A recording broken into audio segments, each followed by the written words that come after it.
जय श्री कृष्णा दोस्तों। दोस्तों, अगर आपको आपके जीवन में एक ऐसी मिनी मनी मिल जाए जो आपको हर दिन 700 से 800 केजी सोना दे सके, क्या ऐसा पॉसिबल है दोस्तों? हाँ दोस्तों, ऐसा पॉसिबल था। एक ऐसी मनी थी दोस्तों। मैं आपको भगवान श्री कृष्ण की जब भगवान श्री कृष्ण ने द्वारका नगरी का निर्माण किया था, तभी भगवान श्री कृष्ण के राज्य में एक सत्यजीत नाम का एक व्यक्ति रहता था, जिसके पास समंतक नाम की एक मणि थी। वह मणि उसको उसके खेत में से भगवान श्री सूर्यदेव की कृपा से उसको मिली थी। और दोस्तों, उस मणि की खासियत एक थी ये उस मणि की खासियत ये थी कि वो हर दिन 20 मन सोना निकालती थी। 20 मन सोना यानी एक मन एक मन सोना बराबर 40 किलो।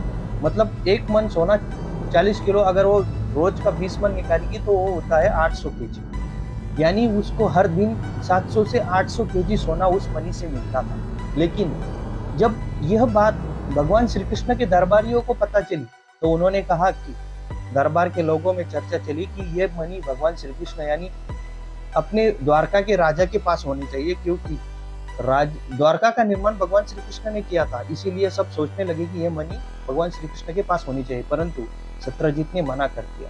जब सत्यजीत ने मना कर दिया, तभी उसके भाई ने सोचा कि उसके भाई ने वो मणि उसके पास रखी और वह मणि लेकर शिकार करने जंगल में चला गया। जब वो शिकार करने जंगल में चला गया तो उस पे एक शेर ने हमला कर दिया।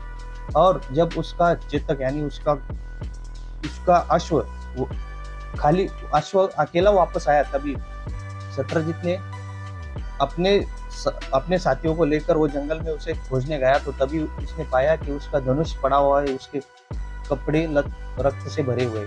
तभी सब लोगों ने सोच लिया कि भगवान श्री कृष्ण के सैनिकों ने इसका वध कर दिया और वो मणि भगवान श्री कृष्ण ने हासिल कर ली। जब ये चर्चा लोग सैनिकों तक पहुंची दरबार में पहुंची, तभी भगवान श्री कृष्ण ने कहा कि ये लोगों ने मुझ पे लांछन लगाया, इसीलिए ये लांछन दूर करने के लिए मैं खुद जाऊंगा। भगवान श्री कृष्ण ने सत्यजीत को लेकर और उसके संबंधियों को लेकर जंगल में गए। जंगल में जब सत्यजीत ने दिखाया कि मतलब उसके भाई का धनुष और कपड़े जहां पर पड़े थे, वहां पर शेर के नाखून थे। भगवान श्री कृष्ण ने कहा कि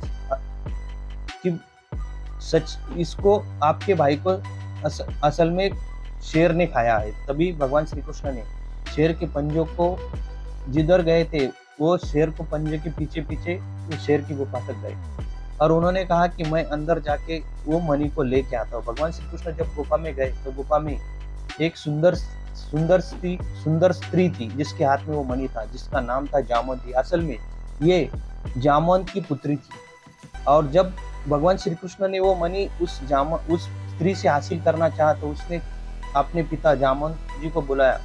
तो जामवंत जी ने कहा कि आप यहाँ से ये मणि नहीं ले जा सकते। भगवान श्री कृष्ण ने कहा कि ये मणि मुझे चाहिए।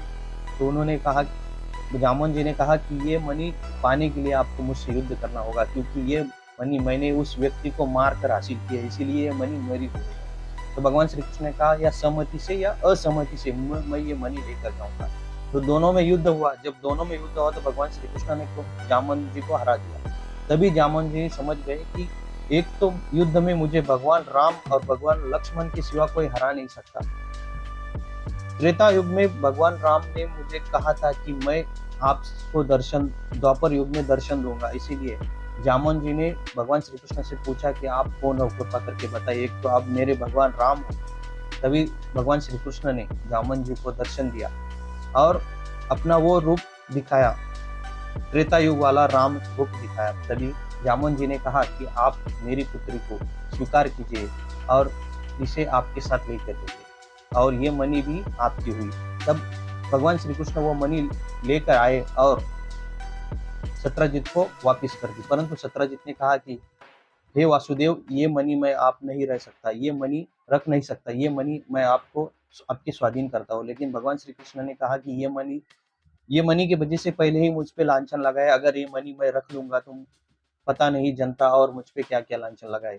तभी सत्यजीत की पत्नी ने कहा कि हे वासुदेव, मैं ये मणि परिवार के सहमति से आपको सौंपती हूँ। इसी के साथ मैं मेरी पुत्री सत्यभामा को आपको सौंपती हूँ। आप इसे पत्नी के रूप में स्वीकार कीजिए। इसी तरह भगवान श्री कृष्ण को 2 पत्नियां मिल गई। एक का नाम था जामवंती और दूसरी सत्यभामा।